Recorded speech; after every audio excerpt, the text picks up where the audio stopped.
We've all had the unpleasant experience of suddenly getting a whiff of that awful smell. Looking down at the soles of our shoes and thinking, oh no. And I can tell you from personal experience, the more bumpy and indentated your sole, the more damaged your own internal soul will be after dealing with that dog poo.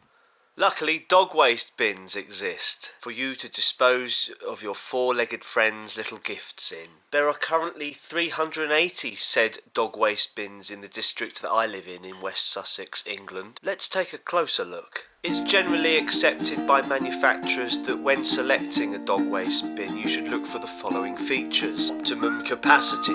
Dog waste can be heavy, so increased operator ease when emptying is important. An integrated chute system, which ensures that the waste finds its way directly into the container with ease.